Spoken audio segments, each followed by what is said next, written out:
Hello friends, ఇప్పుడు మనం ఉన్న ప్రదేశం వచ్చేసి హైదరాబాద్లోనే one of the oldest and powerful temple Karman ghat Hanuman temple. ఈ ఆలయానికైతే చాలా చరిత్రే ఉంది. కూల్చేద్దామని వచ్చిన ఔరంగజేబు లాంటి వాళ్ళు కూడా వెనక్కి తిరిగి వెళ్లిపోయారు. అలాంటి చరిత్ర గల ఆలయమే ఈ కర్మాన్ ఘాట్ హనుమాన్ టెంపుల్. ఇంకెందుకు లేటు, ఆ చరిత్ర ఏంటో మీరు కూడా తెలుసుకోండి. ఈ ఆలయాన్ని 1143వ సంవత్సరంలో కాకతీయ రాజైన ప్రతాపరుద్రుడైతే నిర్మించాడు. గోల్కొండ దుర్గామాతను నిర్మించిన కాకతీయ రెండవ రాజు ప్రతాపరుద్రుడు తన సైన్యంతో ఎప్పుడూ వేటకు వెళ్తూ ఉండేవాడు. అలా ఒకసారి అరణ్య ప్రాంతమైన లక్ష్మీగూడెం అనే గ్రామంకు సమీపంలో ఉన్న ఒక అరణ్య ప్రాంతానికైతే వచ్చాడు. అదే ఇప్పటి కర్మన్ ఘాట్. అలా రోజంతా అదే ప్రదేశంలో వేటాడిన ప్రతాపరుద్రుడు అలసిపోవడంతో అక్కడే విశ్రమించాడు. అదే సమయంలో ఆ ప్రాంతానికి కొద్ది దూరంలో ఒక పులి అరుపైతే వినిపించిందట. అలా ఆ పులిని వేటాడాలని ఆ శబ్దం వస్తున్న సైడు వెళ్తూ ఉన్నాడట. అయితే అలా ఎంత దూరం వెళ్ళినా సౌండ్ వినపడుతుంది తప్ప పులి అయితే కనపడలేదట. అలా చూస్తూ ఉండగా కొంతసేపటికి చెట్టు గుబురులో నుండి శ్రీరామ్ శ్రీరామ్ అనే శబ్దం అయితే వినిపించిందట.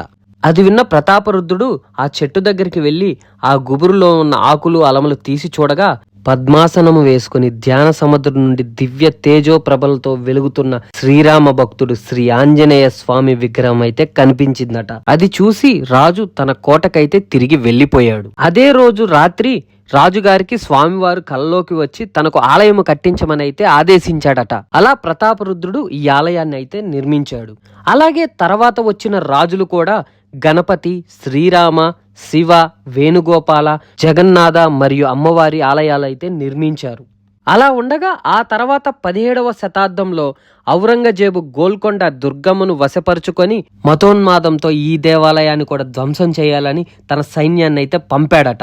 కానీ స్వామివారి మహిమ చేత దేవాలయం సరిహద్దును కూడా చేరుకోలేకపోయారట. ఇక సైన్యం వల్ల కాదని ధ్వంసం చేయడానికి స్వయంగా ఔరంగజేబే వచ్చాడట. అతను సింహద్వారము చేరుకోగానే చెవులు పగిలిపోయేలా పెద్ద శబ్దమైతే వినిపించిందట.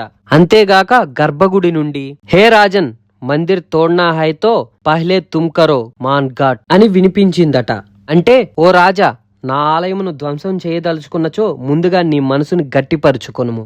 అది విన్న రాజు, హే భగవాన్ తుమ్ సచ్చాయితో తుమారా సచాయి బతావ్, అంటే హే భగవాన్, నీలో సత్యం ఉంటే నీ సత్యాన్ని నాకు చూపించు అన్నాడట. అలా అన్న వెంటనే ఆలయంలో మెరుపు వలె కాంతి విరజిమ్మబడి తాటి చెట్టు ప్రమాణముతో స్వామివారి భయంకర రూపమైతే కనిపించిందట. అప్పటి నుండి ఈ ప్రాంతానికి కర్మన్ ఘాట్ అనే పేరు వచ్చిందట.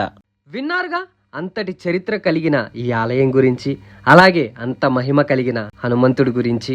అందుకే ఇక్కడికి వేల మంది భక్తులు రోజు దర్శించుకోవడానికి వస్తూ ఉంటారు. ఇక ఈ టెంపుల్ టైమింగ్స్ విషయానికి వస్తే మంగళవారం, శనివారం ఉదయం 5:30 నుండి మధ్యాహ్నం 1 గంట వరకు, అలాగే సాయంత్రం 5:30 నుండి రాత్రి 9 గంటల వరకు. ఇక మిగతా రోజుల్లో ఉదయం 6 గంటల నుండి మధ్యాహ్నం 12 వరకు, అలాగే సాయంత్రం 4:30 నుండి రాత్రి 8:30 వరకు. ఇంకెందుకు ఆలస్యం, విన్నారు కదా, తెలుసుకున్నారు కదా, మీరు కూడా వచ్చి దర్శించుకోండి.